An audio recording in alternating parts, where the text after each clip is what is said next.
أنت بتبقى بعد الضغط ده كله عايز تفصل، فتلاقي لك خازوق اللي هو في بودكاست عايز يتمكس، يا عم بقى سيبني في حالي، اللي هو أنا خلاص فاهمني، بس في الأول وفي الآخر هيتعمل.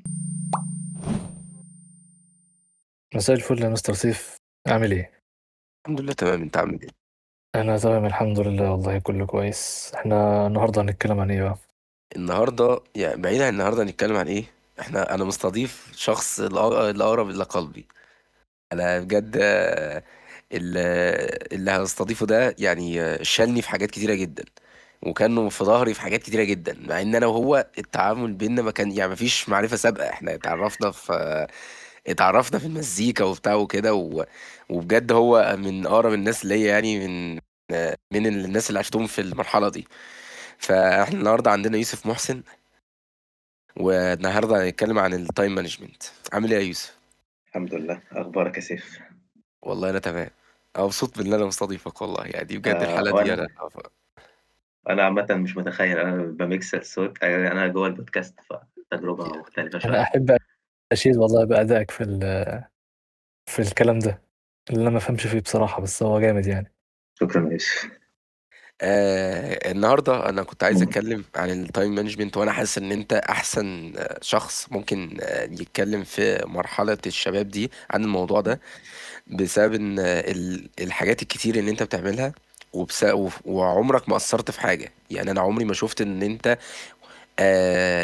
مقصر في حاجه او جيت كلمتني، او مثلا بيبقى قليل. يعني كده كده ممكن نلاقي تاثير، بس بيبقى إمم. قليل جدا. فعايزك تقول لي اول حاجه، انت بتعمل ايه؟ تفهم الناس انت بتعمل ايه وايه وايه و... وازاي بتعرف ان انت تظبط وتربط ما بينهم من غير ما حاجه تاثر على حاجه. طيب أنا باعمل إيه وإيه؟ طيب هنبتدي أول حاجة بالدراسة، يعني أنا كلية هندسة، فطبعًا كلية هندسة تحتاج وقت للمذاكرة. باعمل إيه تاني؟ باعمل مزيكا، وباعمل أو مش باعمل أنا شخص مسؤول في كنيسة، ومسؤولياتي دي كتيرة شوية 3 يعني عشان أنا داخل في كذا حاجة يعني، فكلّها الحاجات دي بتسحب وقت، وبالعب رياضة، ممكن باكون باجري في التراك، يعني دي الحاجات اللي أنا باعملها في الوقت الحالي أو فترة الجامعة. تمام. عايزك بقى تقول لي انت إمم. ازاي، يعني مشي لي روتين يومك كده بيمشي ازاي، من ان انت بقى قول لي مثلا لو في يوم جمعت ما بين كل ده، قول لي بيمشي هاقول ازاي. لك، بُص، باصحى الصبح، بنروح الجامعة، بعد الجامعة يعني كده، كده الأسبوع طويل، فأنا باقسّم الحاجات اللي عليّا على مدار الأسبوع. يعني مثلًا نفترض يوم الأحد هو ده أكتر يوم بيبقى تقيل مثلًا، باصحى باروح الجامعة، بعد ما باخلّص بارجع البيت، أتغدى، بعد كده أطلع على الكنيسة، أخلّص مثلًا على الساعة 10، 11، فيا دوبك الساعتين دول مثلًا اللي هو إيه، باشم نفسي بالِم مثلًا الحاجات اللي عليّا عشان بُكرة. والحاجات التانية مثلًا زي المزيكا أو كده، باوزّعها مثلًا على مدار الأسبوع، يعني لو عندي يوم فيه أجازة فأنا آخر الليل ممكن أشتغل، بس ما بادّيهاش الحاجة الأساسية في حياتي، يعني هي جزء أنا باشتغله، لجزء fun، جزء أنا بافرّغ فيه طاقتي، برضه الرياضة كذلك، بانقّي يومين في الأسبوع، هم دول بيبقى يومين مخصوصين، أنا بانزل باودّي فيهم برضه طاقتي وبالعب، لإن برضه في الأول وفي الآخر أنا عايز أعيش يعني بعد كل المرمطة دي يعني، بس. طب ده كلام كبير. طب انت مفيش حاجه بتضغطك فيهم؟ يعني انت مفيش حاجه بتحس ان هي لا ده كتير قوي؟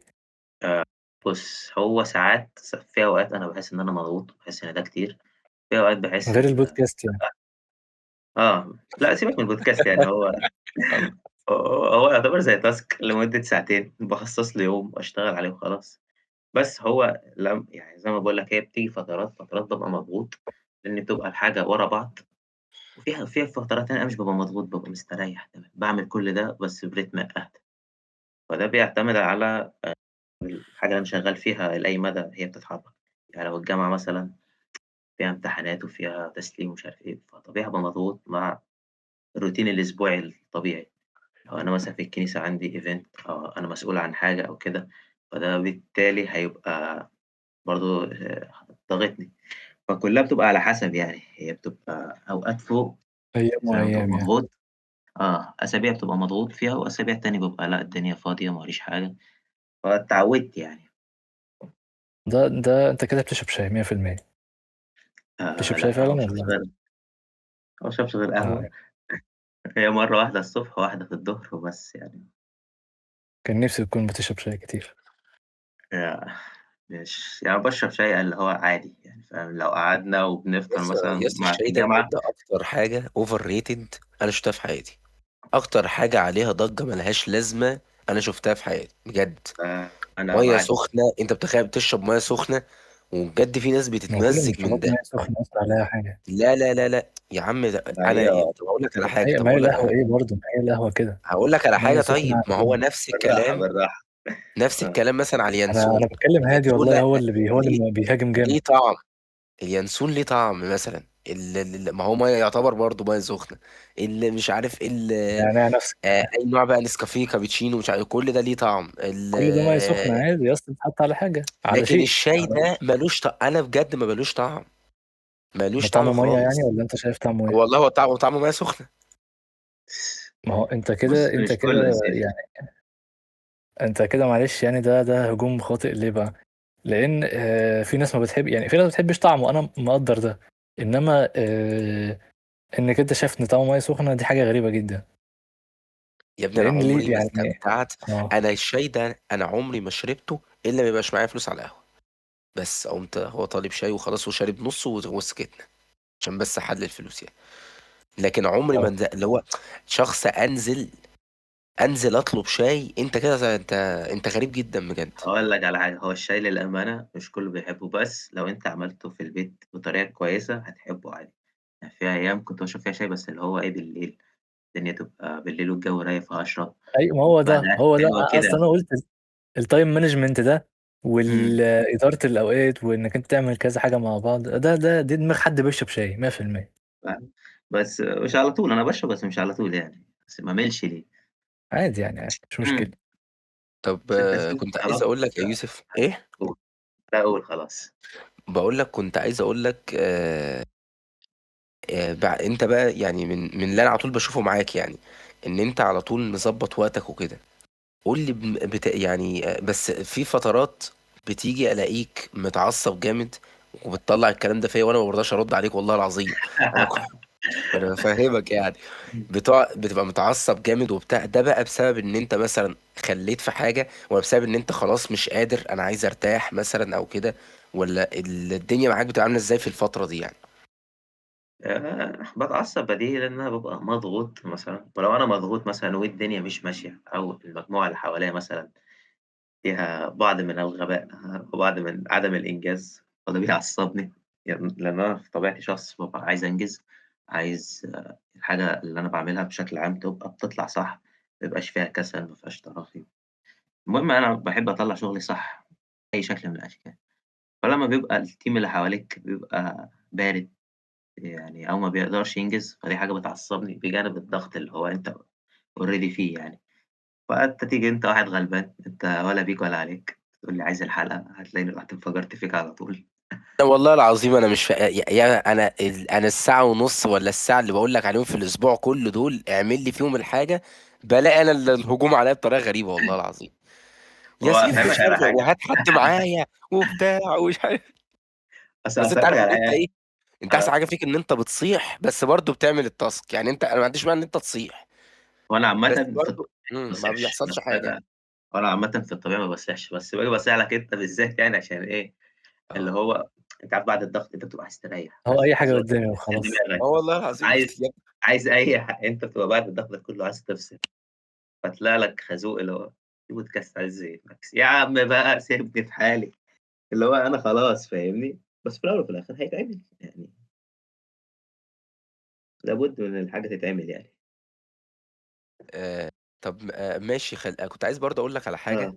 قُل لي. أنت في مرّة قُلت لأ أنا مش قادر، أنا خلاص أنا أيوه. عايز أنا تعبت، أنا مثلًا مش عايز أروح النهارده الجامعة، أنا النهارده مش الbeat ده مش هاعمله، أنا مش عارف إيه، وفعلًا يعني أصل أنت برضه زي ما باقول لك أنت أمّا بتصيح برضه بتعمل الtask عادي، فأنت هل ده برضه بتعمله على طول والّا في وقت خلاص لأ أنا هارتاح النهارده أو كده؟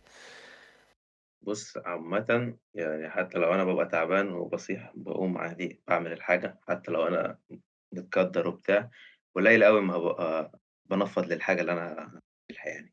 يعني إمتى بانفّض لو الحاجة فعلًا أنا عارف إن هي مش هتجيب هَمّها، لو هي فعلًا مش هتجيب هَمّها أو هي مش هتفيد حد أو الحاجة دي مش متوقّفة على حاجة هتتبني فوقيها، فخلاص بانفّض لها، لكن لو الحاجة فعلًا هتفرق أو تستاهل فماشي ما عنديش مشاكل إن أنا أبذل مجهود زيادة في مقابل إن الحاجة دي تتعمل يعني. ده ده كلام محترم من شخص محترم. حاسس إن في حبيبي احترام كتير تسلم. في الموضوع يعني. لأ مش احترام يعني بس من الآخر يعني تبقى راجل في الحاجة اللي بتعملها يعني أو أنا يعني طيب عشان البيئة اللي أنا فيها كانت كده يعني، فأنا طالع كده يعني بس. طب أنت في يعني إيه أكتر حاجة من دول بتتشيل وأنت بتعملها؟ يعني أنت قُلت كذا حاجة في الأول، بتحب تجري، بتحب مثلًا بتعمل حاجات في الكنيسة، بتعمل البودكاست، بتعمل يعني فإيه أكتر حاجة من دول بتتشيل بقى وأنت بتعملها؟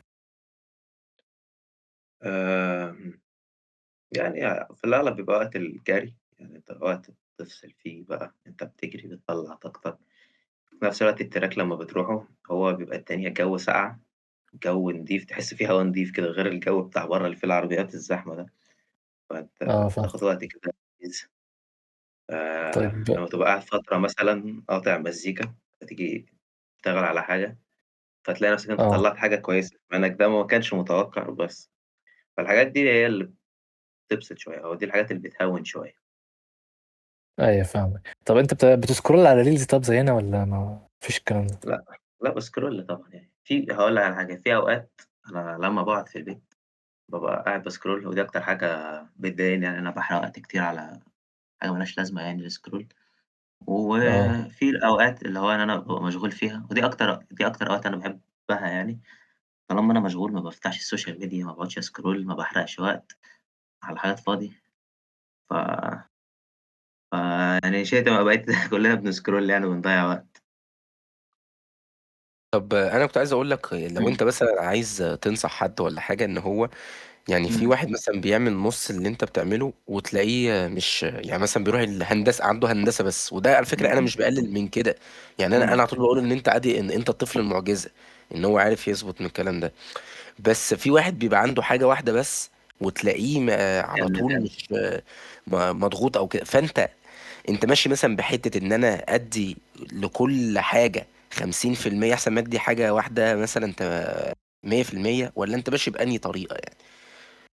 هاقول لك، بُص أنا الجامعة عندي الدنيا فيها سهلة شوية، بعيدًا عن الجامعات التانية، يعني أنا عارف جامعتي الsystem بتاعها ماشي إزاي، عارف الدكاترة بيجيبوا امتحانات إزاي. وأنا يعني من أول سنة أو سنتين أول ما دخلت الجامعة أنا درست الموقف عامل فيه إزاي، فعارف المجهود اللي هادّيه للجامعة، في مقابل المجهود اللي هادّيه في الأماكن التانية، و بادّي المجهود برضه على حسب المكان محتاج قد إيه إن أنا أدّي له مجهود، بمعنى يعني أنا الجامعة أنا عارف سيستمها وعارف مين هيجيب إيه ومين مش هيعمل إيه، فأنا عارف المجهود اللي هابذله في المواد دي قدر معيّن كذا، مثلًا لو أنا زي ما باقول لك في الكنيسة أنا عارف إن الحاجة دي محتاجة مجهود كبير، فأنا عارف إن أنا محتاج إن أنا أدّيها المجهود ده فهادّيه لها. فهو بادرس الموقف اللي قدّامي، هل أنا بادّي قد إيه؟ بادّي يعني هي النسبة مش صعب إن أنا أحُط لها مسطرة، بس بادّي على حسب الاحتياج الحاجة اللي قدّامي، هي محتاجة قد إيه إن أنا أدّيها. أيوه فاهمك. طب وسط طيب برضه كل ده، إيه إمم، الحاجة اللي أنت أنا مش عايز أقول إن أنت مثلًا بتتشِل في حاجة معيّنة أو كده، بس إيه إمم. الحاجة فعلًا إن أنت لأ أنا هاروح مثلًا ده بقى الcomfort zone بتاعي، يبقى مثلًا لعبة مثلًا آآ حد شخص بتقعد معاه إيه الحاجة اللي أنت خلاص أنت قاعد هنا هتريّح دماغك من كل حاجة؟ سؤال لذيذ. طيب يعني بُص، لمّا باكون بانزل مع صحابي اللي هم بتوع المدرسة، اللي هو الناس القديمة أوي اللي إحنا مع بعض من وإحنا صغيرين، بحيث لمّا بتنزل أنت ما بتقعدش تشيل هَم مسؤولية، ما بتقعدش تشيل أي حاجة، كده كلنا واخدين على بعض، الدنيا تمام. لمّا بننزل كل واحد بيحكّي أخباره، بنشوف كل واحد عمل إيه، ما عملش إيه، فده بيبقى وقت fun يعني، إحنا بنحس إن يعني أنت مثلًا لمّا بتطلع تتعامل مع أي بيئة برّه، أنت نوعًا ما بيبقى في load أو مجهود بتبذله، إن أنت بتحاول تتعامل مع الشخص ده بشكل كويس، أو تحاول تكون بتساعده لو أنت مسؤول على الشغل ده، أو يعني بتبذل مجهود في الrelationship عامةً مع الناس، لكن أنت مع الدوائر القديمة أنت ما بتعوزش تعمل ده، أنت كده بتكون على طبيعتك، كده بتبقى مستريّح، يوم ما بتحكّي عن حاجة مضايقاك أو كده، فهو الشخص اللي قدّامك متفهّمك لإن هو عارفك، فمش لسه هتعرفه من جديد أو أنت مش لسه هيتعرّف عليك، لأ هو عارفك، هو عارف أنت لمّا بتحكّي عن حاجة معيّنة عارف نيّتك وعارف قصدك من الحاجة دي، وعارف لو أنت متضايق أو محروق على الحاجة دي، فأنت محروق ليه، فاهمني؟ أيوه. وقُل، طب قُل. إيه أنت هل في مرّة إمم. قُلت لأ أنا مش عايز خلاص كل ده ده كتير أوي، أنا بس عايز إيه، أعمل يا باشا شوية شغل وكده وخلاص وباقي اليوم بتاعي وبتاع، مش عايز أعمل حاجة تاني؟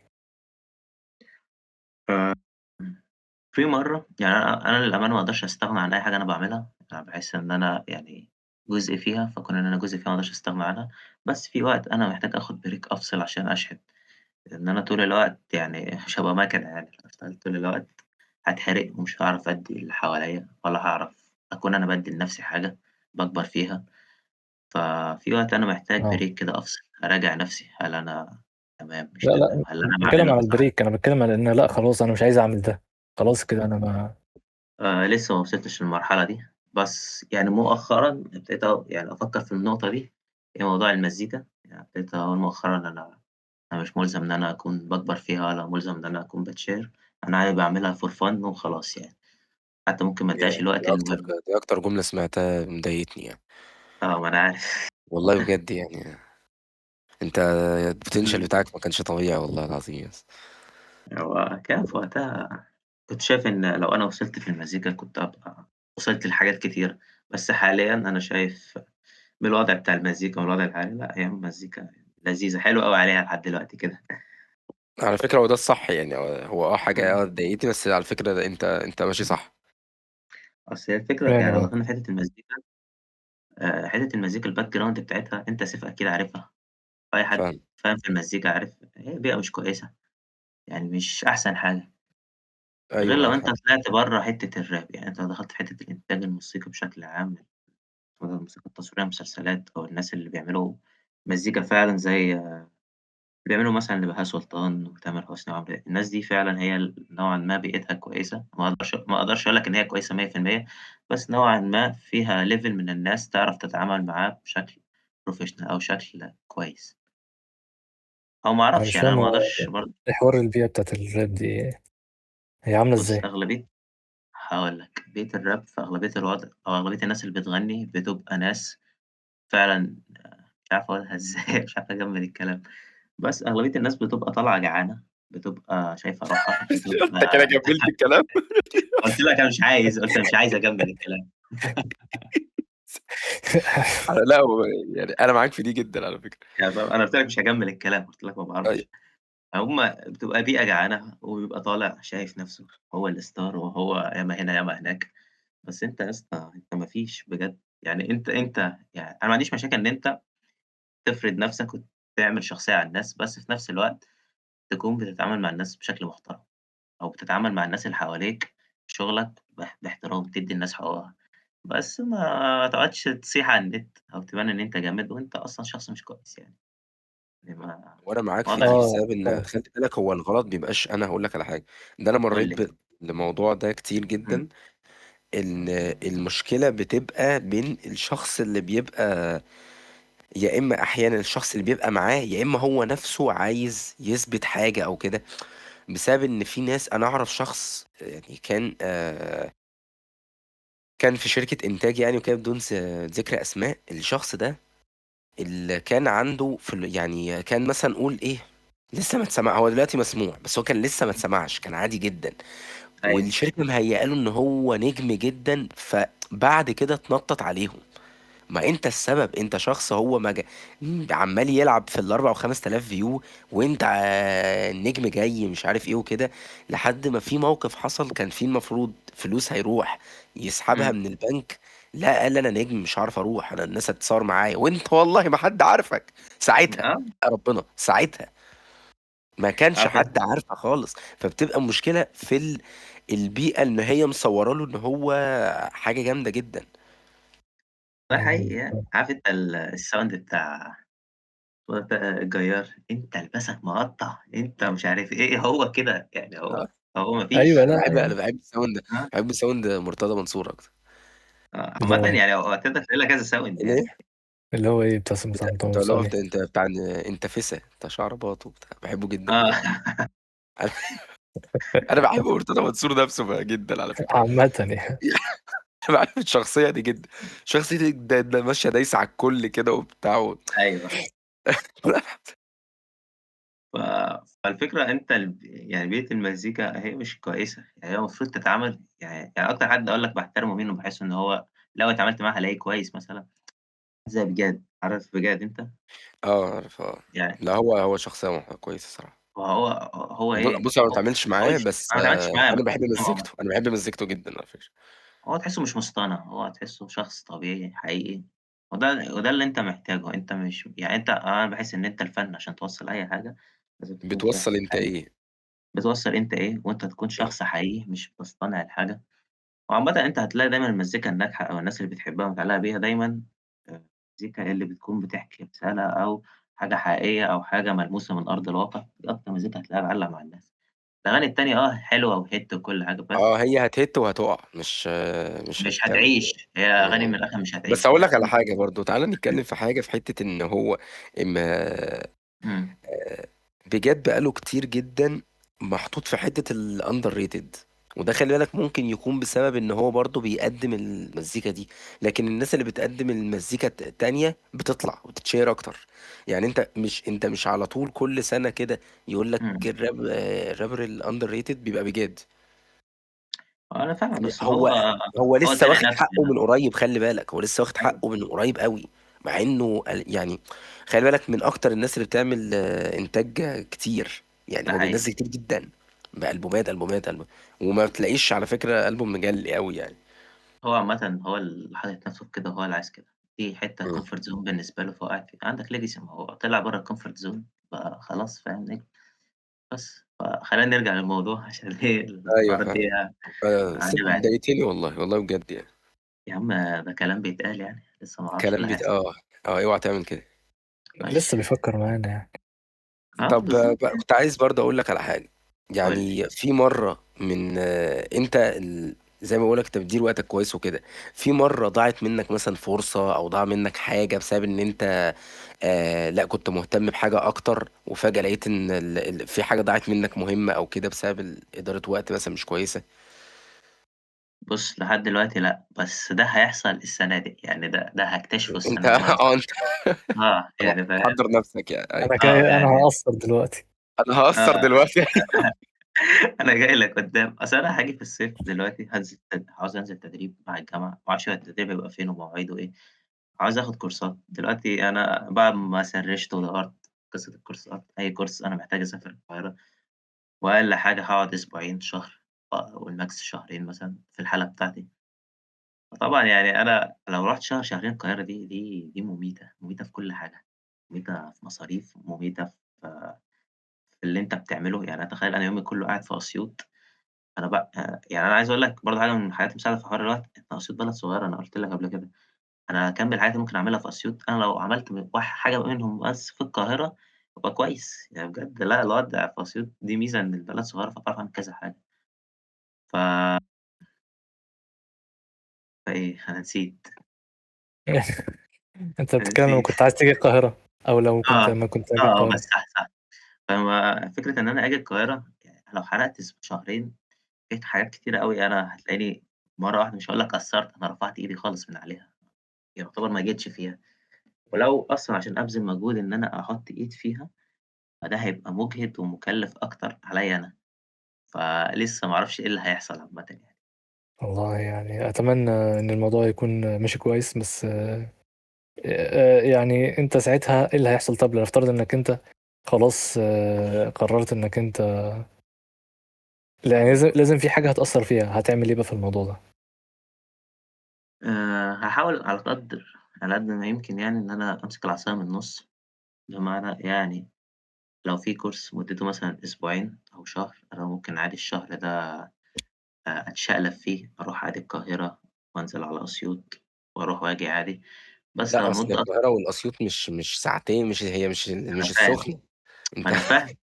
بس يعني أنا كده مش أول مرّة أسافر، فأنا يعني عارف هاعرف أستحمل السفر. أكيد في أسابيع أنا يعني مش هابقى متاح فيها في أسيوط، هاقعد في القاهرة والعكس، فهي يعني هي نسبية برضه، أنا ما أقدرش أقول لك هاعرف أعملها قد إيه يعني، بس اللي أنا أقدر أقوله لك إن أنا هاحاول أمسك العصاية من النُص، هاحاول حتى لو أنا مش موجود في أسيوط، هاحاول أخدِّم على الناس على قد ما أقدر من وأنا في القاهرة، حتى لو بمكالمات تليفون أو أحضّر Zoom meeting لو حد محتاج حاجة كده يعني. طب انت كنت قايل لي قبل كده ان مش من شويه كده يعني ان انت أيوه. في مجالات انت عمال تدور فيها وخلاص. انا يعني من اللي انا برضو سمعته منك ان انت خلاص كده إمم. كده هترمي خلاص هترمي المزيكا وهترمي هترمي البودكاست قريب يعني وكده. انت خلاص كده كده هتركز في هندسة يعني وكده. إمم. فقول لي انت كنت في مجالات انت كنت عايز تخشها كده، فممكن برضو تقول انت وصلت فين فيها، او كنت عايز آه. او كنت عايز ان انت إمم. يعني تدرس اكتر فيهم او كده، فكلمني عليهم كده. وبرضه اتكلم عن الاوبريشن عشان صحيح كنت قايل لي قبل كده عايز آه. اكلم يوسف في حته الاوبريشن دي. ماشي، الله. ناخد اه والله يا يا عم ابني قال لي يعني يا ده. جاي لك، جاي لك. طيب بُص، هي مش فكرة أرمي المزيكا وأرمي البودكاست، ما تقلقش مش هارمي لك البودكاست، اه هارمي ده اهم المزيكا. حاجه، بس الله يرضى عليك. ماشي. ماشي. المزيكا مش مهم. مش مهم المزيكا. بُص، أنا وصلت لإيه، أنا دلوقتي عرفت ال3 مجالات اللي أنا عايز أجرّبه، وعرفت كل كورس هيبقى مدته قد إيه، وتكلفته قد إيه، وهيفيدني والّا لأ. بس لحد دلوقتي ما قدّاميش option غير إن أنا أجرّب، عشان أنا مش هاعرف أنا ميّال لإيه أو أنا حابب إيه غير لمّا أنا أجرّب، وما عنديش مشكلة مع الوقت أو المجهود اللي هابذله في مقابل إن أنا أكون باتعلّم، فاهم؟ يعني أنا عامةً ما عنديش مشاكل في المجهود والوقت أيًا كان في إيه، مقابل إن الحاجة يعني قيمتها أعرف أستفاد بيها. فأنا هاقول لك على حاجة، أنا كنت أول مجال كان هو ليه علاقة بالعربيات، فده لمّا جيت سألت عليه لقيت إن هو هيدّيني معرفة كويسة مش وحشة، وطبعًا لمدة أسبوعين أو شهر لمدة أسبوعين، لمدة أسبوعين دول حلوين أوي إن أنا أكون بانزل وباتعلّم وآمم يعني أشوف حاجة برّه عن دايرة الراحة بتاعتي، فدي أنا قُلت أبتدي بيه، هو صغير مش كبير، فبالتالي هاعرف أوظّف ما بينه وما بين وقتي، وفي نفس الوقت جزء البرمجة اللي أنا باحكي لك برضه عليه، أنا لقيت الكورس نازل على LinkedIn وحد من صحابي كان يعني هو الشخص اللي منزّله على LinkedIn كان منزّل عليه خصم، أنت لو دخلت على Udemy اشتريت الكورس هتلاقي الكورس ب3000 مثلًا بعد لمّا هو نزّله على LinkedIn وعمل الكود الخصم ده نزل مثلًا 900 جنيه، فطبعًا ده لقطة، رُحت اشتريته، فكده، كده أدي الكورس معايا، فاللي بافكّر فيه إن أنا في وقت اللي أنا أبقى في القاهرة فيه عادي أشغّل الكورس في وقت الدراسة أكنه مادة من المواد اللي عندي مثلًا، أخصّص لها وقت وأقعد أذاكر فيه وأشوف هل أنا حابب ده والّا لأ، ولو مثلًا ما اتحرّكتش مثلًا البرمجة مثلًا، خلاص الكورس أقدر أبيعه، أقدر أدّيه لأي حد، لو رُحت المجال التاني هادوس فيه. في مجال تالت هو ده اللي نوعًا ما أنا عايز آخده في نفس الوقت مش عارف، بسبب إن هو زي ما باقول لك مدته شهرين، ف وهو قوي ومفيد، فحاجة ايوه. ليها علاقة خطوط إنتاج التكييفات والfire fighting والHVAC واللي هي ديزاينات، حاجة ليها يعني أنا ما يعني اللي أنا وصلت له من فهمي يعني ليه. و يعني هو شغله أكتر بيوظّف ما بين المدني وعمارة وكهربا، هو بيحاول يكون بيعمل خطوط إنتاج في أي مبنى، وده أكتر في الخليج يعني الشغل ده، في القاهرة بس ما أعرفش في القاهرة فين أوي، بس هو في الخليج أكتر يعني، فقُلت مش مشكلة حتى ايوه. لو أنا قُلت لو أنا مش عايز أسافر، يعني أنا مشكلتي مثلًا مع الشغل ده إن أنت هتنزل كل يوم وتتحرك وتفرك ومش عارف إيه، وأنا ما عنديش مشاكل مع ده، بس على المدى البعيد من حياتك هيبقى مرهق، مش هيخلّيك تعرف تشم نَفْسك ولا تعيش حتى. قُلت مش مشكلة إن أنا أجرّب حتى لو مش هاشتغل بيه، بس يبقى عندي معرفة بيه بشكل عام، أو على الأقل لو أنا مثلًا ما لقيتش شغل بشكل عام، يبقى ده فرصة من الفُرَص اللي تفتح لي شغل بعدين يعني. بس. ألو. والله ايوه معاك اهو، انا عايز اتكلم بس انت قلت كلام كبير قوي بصراحه. يعني آه. انت عايز تتنقل من كذا حاجه لكذا حاجه وبعد كده تجرب كذا حاجه، فانت اصلا يعني انت من الناس اللي هي عندها. اصلا انا كان في شفت حاجه من قريب كده، كان حد بيتكلم إمم. على الناس اللي هي متعدده الشغف. أيوه. فانا حاسك كده برضو، لان في حاجه كذا حاجه انت بتحب تعملها، وفي كذا حاجه انت عايز تجربها. ف يعني إمم. انا شايف ان دي حاجه فيك يعني. فدي حاجه كويسه قوي، بس يعني هي بقى فكره التايم مانجمنت بقى، دي بقى اللي انا حاسس ان ايه، دي مميتة. يعني دي مش عندي بصراحه، وان كان نفسي تكون عندي، لان انا ازاي يا ابني؟ انا برضو بقعد اجيب سيرتك ان انت كويس فيه. طب يا اسطى صحيح كويس ان انت برضو اتكلمت في الحوار ده. انت هقول برضو لك على آه. لما حاجه. كنت هقول لك شغال في. طب قول. لا، قول انت الاول عشان انا برد عليك. من فترة كده قبل ما تسيب كرياتيفا انت كنت شغال 3 شغلانات مختلفين. فانا ما هو برضو انا كنت برضو انا مستغرب ازاي بتعرف تظبط ما بينهم. ما هو الفكره بقى في ايه؟ وقول ايه الفكره برضو، يعني هو شغال ايه هنا شغال ايه هنا يعني فاهم الدنيا كده. ما انا هقول لك، بس هقول لك ده ثانيه قول. واحده. دلوقتي هي الفكره ان انا ما عرفتش ان انا استمر في الموضوع ده لفتره طويله. يعني انا تمام، الحاجه دي كنت بعملها فعلا، وبس ما استمرش عليها يعني غير سكه 3 شهور مثلا، مش اكتر من كده. ما هو ده رقم كبير برضو، 3 شهور عرفت توفق ما بين ده رقم برضو. ما هو انا معاك، بس ما يعني هي الفكره ان كانت 2 منهم اصلا اونلاين، وواحده كانت هاي اوفلاين، هي اللي كنت بنزلها. فعشان كده كنت اقدر ان انا اشتغل التلاتة مع بعض. وبرضو كان كل حاجة ليها وقتها، برضو ما كانش كله مع بعض في نفس الوقت. بس فكان الموضوع سهل شوية لحد ما كانش بالصعوبة اللي انت متخيلها خالص. فيعني ده بالنسبة لي اللي كان بيحصل لي يعني. انما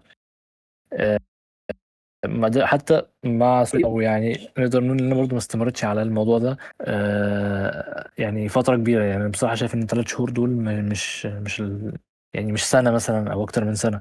يعني ساعتها نقدر نقول انها فترة فعلا. بس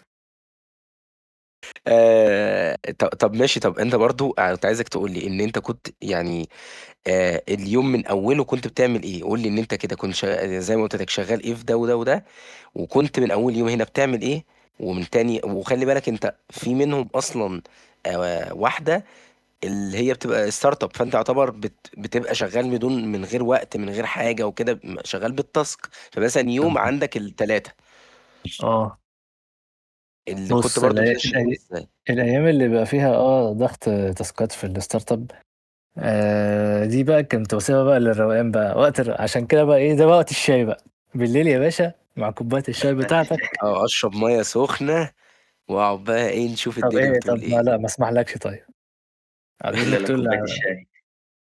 استاذ شاي، ما غير كده لا. بس يا باشا فاهم. فكنت بجيب يا باشا الشاي بتاعي، اقعد أه... بقعد بعمل التاسكات بقى بالليل، يعني وقت بقى الروقان. انما بقى وقت الصبح ده بتاع ان انا اروح كرياتيفا، عشان كده كده ده الشغل الاوفلاين. وبالنسبه للتاني كان اونلاين. هم انا مش عارف دي حاجه ينفع ولا لا، بس هم الاثنين كانوا في نفس الوقت، انا كنت بعمل الاثنين. يعني ايه فده مش فاهم. يعني هي الفكره ان ده ما ينفعش انك انت تشتغل شغلين في يعني يعني ده ما يعني انك انت تخلي ايه شغلين يتعارضوا مع بعض، ده مش من ضمن اه سياسات الشركات يعني. فانت طبعا رحت بس انت عشان موظف فاشل جدا يعني. وفي الغالب بتمضي على حاجه زي كده يعني. اصلا بقى. ايوه، ايوه. بس عامه يعني كان الموضوع بيمشي يعني. عامةً بس أوقات كتيرة الدنيا بتمشي يعني مش يعني أنت محتاج تبقى يعني مفرّغ انا من ما قلم. عنديش تفسير ليها، بس هي بتمشي، بس من يعني الاخر. ربنا بيسهّل كتير الصراحة يعني. يعني انت عايز تقول ان انت يعني اكيد ما كنتش مستني منك اجابه ان هي الدنيا بتمشي يعني يا يوسف، يعني كنت ما مستني انا منك تقول صدقني، والله يا اسطى انا، ما هي بالبركه يعني. انا هقول لك أقول على لك على حاجه، حاجة. انا كده. قول. آه. ماشي قُل أنت ممكن تقول نفس الحاجة اللي في دماغي يعني. بص، انا هقول لك على حاجه، انا ما كنتش بخطط للموضوع زي ما انت بتخيل، بصحى من النوم ارتب تاسكاتي واعمل تو دو ليست والكلام ده خالص. كده انا أه... كنت لسه انا كنت هسال السؤال ده، انا كنت هقول لك كده تو دو ليست ومش عارف ايه، انت بتستخدم وأنا الحاجات باعمل لا دي. كده. خالص، لا خالص أنا باعمل خالص to do خالص. list. هو لا، بتعمل عشان جو، ايه؟ لا جو ده معلش، هو جو بس برضو هو لازم يعمل كده، لان هو كان بيعمل حاجات اكتر مني. حتى وانا يعني بنتكلم عن اللي أنا كنت في ثالثه، يعني هو ما شاء الله بيعمل حاجات اكتر. فهو محتاج التو دو ليست، وانا ما كنتش بعمل كده بصراحه. أنا كنت باصحى أشوف الكلام على إيه يا باشا ويالّا بينا، أشمّر بقى وإيه وأخش على الشغل. بس وبالذاكرة بقى، يعني أنا فاكر إن أنا عندي تاسكاية النهارده كده بتاع، فكنت يعني ساعات باسقّط حاجات بسبب الموضوع ده، بسبب إن أنا مش أيوه. مش منظّم أوي، وكان بييجي على حاجات تانية. يعني أنا كنت باعمل زيك، إيه؟ باقول لك أنا كنت باعمل زيك كده، بس لمّا لغاية ابتديت أمّا إيه بقى؟ لا، لأ، لغاية ما ابتديت إن أنا يعني باقول وهاعمل وأنا مش باعمل يعني، في حاجات كتيرة بتقع منّي يعني، to do لغاية list أمّا أصلًا حسيت إنّك أنت محتاج أكتب على ورقة وقلم، أشوف يعني الحاجة قدّامي وتبقى نتايج أكتر ورقة وقلم، ده خلص يبقى صح، ده خلص صح، ده ما خلصش شوف إيه اللي ناقصه، وهكذا يعني. ده بيخلّيك إن أنت طول اليوم إن أنت شغّال، أنت ما فيش فكرة إن أنت هتريّح، يوم ما هتريّح تبقى عارف إن أنت هتريّح وقت معيّن عشان تكمّل، يعني مش هتريّح دلع من الآخر، ده اللي أنا أقصده. والله يعني طَب أنا دلوقتي عايز أسأل على حاجة، أنت جرّبت اسأل. أنت الورقة والقلم آه، أو على الموبايل عادي، قُل. ما هو ده بقى اللي أنا عايز أسأل سؤال، أنت جرّبت إمم. الموبايل وجرّبت الورقة والقلم وأنهي اللي ارتحت معاه الورقة والقلم بقى وقررت إنّك أنت تكمّل على موضوع الورقة والقلم ده؟ هاقول لك على حسب الحاجة اللي أنا باشتغل فيها، يعني مثلًا يعني أنا الدراسة بالنسبة لي ورقة وقلم، ليه؟ لإن أنا قاعد في البيت في مكتب، في ده ورقة كلام وقلم أبويا ده برضه. فاهم؟ فورقة وقلم الحاجة قدّامي بانجزها، أيوه. لو أنا مثلًا برّه، مثلًا حاجة ليها علاقة بالمزيكا أو بالرياضة أو لمّا بانزل الكنيسة يعني عشان بيبقى في كذا حاجة باعملها، ده محتاج أكتبهم على الموبايل، ليه؟ لإن أنا طول الوقت برّه، مش هيبقى معايا الورقة والقلم، ده خلص صح، ده ما خلصش لأ، ده كذا محتاج مكالمات فأنا هاكلم وهكذا. يعني هي أيوه، على أيوه فاهم. حسب الحاجة اللي أنا باتحرّك لها، باحاول أوظّفها يعني باحاول أوظّف الحاجة اللي تمشي عليها. هاقول لك يا سيف الحاجة فعلًا اللي بتسهّل الدنيا أو الحاجة اللي بتخلّي فعلًا الدنيا تمشي، هو إن أنت آآ بتدّي وقت تسيبها على ربنا، بمعنى إن أنت تحُط ربنا في أول يومك كده، دي حاجة من الحاجات اللي أنا بالنسبة لي بتفرق، هتلاقي اليوم فيه بركة، هتلاقي الدنيا ماشية، هتلاقي حتى لو الدنيا ضغط، أنت قادر تتقبّله بصدر رحب يعني، ما عندكش مشاكل معاه. أكتر حاجة بتفرق علاقتك مع ربنا هي دي اللي بتخلّيك قادر تخُش يعني في كل ده. والله أنت راجل محترم وأنا باحبك والله، حبيبي يا عم ياسين. والله العظيم يعني. طب يعني مثلًا في الآخر كده أنا كنت عايز أسأل لو في نصيحة ممكن تقدّمها لشخص مثلًا هو مثلًا في الجامعة وشغّال مثلًا والّا حاجة، إيه الحاجة اللي ممكن تقول له وهي جامعته مثلًا برضه صعبة وكده، هو يعمل إيه أو إزاي يرتّب ما بينهم ما بين يعني من غير ما يتعارض أي حاجة يعني؟ جامعته صعبة دي معلش ليه هي يا سيف؟ اللي هي آداب. آداب. اشمعنى دي اشمعنى آداب آداب يعني؟ إنجليزي. ما هو شخص معيّن أنا هو شخص معيّن أنا عايز أوجّهه، هو شخص معيّن هو جامعته آداب English. أصل أنا ماشي. معلش يعني شايف إن الكليات ما مش بهذه آه. الصعوبة خالص. معلش هو بيقول لي كده بقى، فأنا عايزك تقول لي إمم. يمشي يدّي له أي tips كده. ادّي له tips. طيب بتاع آه. آداب ده بيروح كام يوم الجامعة؟ وبيروّح بيروح الساعة كام؟ باين 3 باين، بيروح 3 أيام أظن في الأسبوع، مش فاكر. بيروّح كام؟ وبيروّح قُل مثلًا 6. بينزل مثلًا على حسب يعني لأ، هو أظن المرّة دي 3 أيام بس بيروّح يعني إمتى؟ أنا عايز أعرف بيروّح من إمتى؟ 8 بيروح 6 مثلًا، وبينزل من بدري، بينزل عشان المحاضرات كتير بيبقى في اليوم ده. بيروّح 18:00 آه، وعنده وبيشتغل خلّي بالك حاجة شغل، ماشي هو الشغل ده شغّال hybrid يعني هو شغّال اسمها hybrid باين صح؟ hybrid شغّال كده فاللي هو يعني الأيام اللي هو مش فيها في الجامعة بيبقى في الشغل، وأمّا بيرجع برضه بيبقى مخلّص تاسكات تانية يعني. طب وهل الشغل ده له علاقة بكُلّيته والّا حاجة برّه كده لا، بتبقى لأ، فين؟ برّه الكلية خالص. طيب سؤال تاني معلش، هل الشغل ده آه، يعني محتاج فعلًا ينزله عشان يصرف على نَفْسه مثلًا وعلى البيت والّا ده رفاهية؟ لا، لأ، ضروري يعني مش طيب لأ، في ما هو هو إن شاء ماشي الله يعني بُص، هو بُص يا سيف، إمم. بُص لأ، هو ده بالذات صعب، صعب أوي إن أقول له صعب يعني ده حقّه يعني أمّا هاقول ييجي حقه يعمل لي طبعًا، حوارات يعني. هاقول لك آه، طبعًا، هاقول لك حقه ليه، يعني يعني تخيل أنت واحد تصحى الصبح بدري، تخلّص جامعة 06:00 عندك 4 أيام هلك، إمم. بعد كده تنزل الشغل. وأنت الحياة في القاهرة بجد المواصلات مميتة، أنا باقول لك في أسيوط أنا باقول لك بالِف في أسيوط كلّها على بعضيها مرّتين 3 مرتين يعني 3 وقوم جايب أسيوط من أولها أنا لآخرها أنا عايز أقول لك صدّقني أنا لو قُلت يعني لك معلش، كلمة يعني هي الشغل معلش اللي فات المكالمة اللي بتبقى بينك وبين صاحبك تقول تعالَ نلِف المدينة، أنا مش فاهم، يعني يا ابني هو هافهمك على حاجة، دي فيصل أولًا كده ممكن تكون أكبر منها. يا ابني فيصل أكبر منها، ما هو ده اللي باحكي لك فيه، أسيوط هاقول لك على حاجة، أنا كده يا دلوقتي جدع بجد. ما دي ميزة باقول لك في الصعيد مش موجودة في القاهرة، أنا هاقول لك على حاجة، أنا باقول لك باروح باخلّص جامعة، باروّح أتغدى وآخد دُش وأنزل الكنيسة، هل أنت تقدر تعمل ال3 حاجات دول؟ أنا باعمل كل ده مثلًا باروّح بيتنا كام؟ 17:00 لغاية ما أتغدى 17:15 آخد دُش ومش عارف إيه والكلام دوّة، قُل يا عم 17:30 حلو، معايا نُص ساعة مثلًا إيه أشرب قهوة أهدى، فاهم؟ شوف كل ده أنا عملته في ساعة وبعد كده اسمي نازل، أنت كل ده مش هتلحق تعمله في ساعة عندك، ده مستحيل. كان نفسي تقول لي حاجة غير كده، ياه! ياه! كان نفسي أنا تقول لي يعني حاجة غير كده. يعني لأ، أنت هتخلّيه يتنطط عليَّ. يا ابني إن شاء ما الله أص إن أه شاء الله ما يكونش خلّيك بيكمّل الحلقة للآخر يعني. ماشي، بس خلّيك واقعي يعني، هو الواد يعمل لك إيه؟ وخلّي إمم. بالك أنت بتقول شغله فاهم بيصرف بقى على البيت، واحد زي ده يعني أنا أرفع له القبعة على اللي هو بيعمله ده، لأ ده مش لو بيصرف، قدر لأ بيصرف على نَفْسه، يعني هو شايل نَفْسه، مش بيصرف على هو شايل، الشخص ده شايل نَفْسه من كل ما هو حاجة بقى يعني، فاهم؟ إمم، ما هو برضه لأ، يعني هو برضه لأ صعبة، هو بيصرف على نَفْسه عشان الكام قرش اللي معاه دول يا دوبك يكفّوه، وخلّي بالك أيوه. الكام قرش اللي معاه دول ما أعرفش أصلًا هيكفّوه ياخد كورسات عشان يبقى قوي في الحتّة بتاعته في الكلية والّا لأ. فده هتلاقيه أصلًا بعيدًا عن العامل الجسدي والعامل النفسي في الأرض، ده عايزين خلاص حد طيب يا يطبطب جو، علينا، عشان أنت كده إجابتك ما عجبتنيش يعني، فخلاص بقى. بس خليك واقعي، سيبك من اللي أنت عايزه، استغفر الله العظيم. استغفر الله العظيم. ياه! ياه! تقيلة أول أوي مرّة عليَّ دي. يحس بالانتظار دي. طيب أنا بجد اتبسطت جدًا من الحلقة، وأنا مبسوط جدًا إن أنا اتكلمت معاك أصلًا، يعني الموضوع كان في دماغي أنا ويوسف جدًا إن إحنا نستضيفك، بس كنا مش لاقيين الموضوع، فكويس إن إحنا لقيناه يعني، وأنت بجد شخص أنا باحبه والله يا جول، تاني مرّة يعني، أنا بجد وأنا كمان يا صاحبي، باعزّك جدًا، يعني أتمنى تيجي تعيش هنا الصراحة، أنت بعيد أوي يعني. قريب، قريب. قريب بإذن الله. في الآخر كده سؤال بنسأله للناس كلّها، وبنبقى مستنيين إجابة يعني مختلفة. آآ لو أنت قدّامك يوسف وهو صغير، هتقول له إيه، وإيه النصيحة اللي ممكن تدّيها له، بحيث إن هو مثلًا لو كان عملها كان فرقت في حياته أو بتاع، أو حاجة مثلًا اتعلمتها مؤخرًا كده؟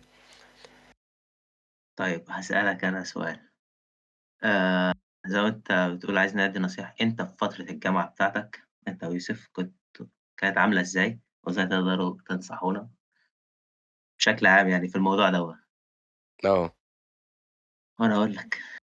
ماشي. هاقول أنا في فترة الجامعة استخدمتها أسوأ استخدام، ما استفدتش بأي حاجة خالص من ده لسبب كانت ظروف عندي يعني. إمم. فما يعتبر أنا الجامعة ما طلعتش منها بحاجة، فأنا لو أدّي نصيحة لحد ده دي فترة يا ساتر يا رب! إمم. دي الفترة اللي أنت بتبتدي تتعرّف فيها على سوق العمل، فأنت طول ما أنت بتتعرّف عليه بدري ده مفيد ليك جدًا. أنا مش مبسوط خالص إن أنا من بعد الجامعة عرفت ده بيقول إيه وده بيعمل إيه وإيه الشغلانة دي والشغلانة دي بتعمل إيه، وأنزل internship ده بعد الجامعة، ده أكبر غلطة أنا عملتها. لازم إمم. من أولى جامعة تبتدي تهتم بLinkedIn عندك، تبتدي تهتم إن أنت كورساتك، تبتدي تهتم إن أنت تنزل كذا internship، تخش student activity، تتعرّف على ناس أكتر، حتى الsoft skills بتاعتك هتتطور أسرع من مثلًا حد ما هو اللي عارفهم بس زمايله أو كده، أو ففترة الجامعة دي حاول على طول تخلّيها اكتشاف، وحاول ترمي نَفْسك في حاجات كتير. إيه يعني، لأ ما تحطّش من نَفْسك من تانية جامعة هو ده اللي أنا هامشي عليه، ليه يا عم؟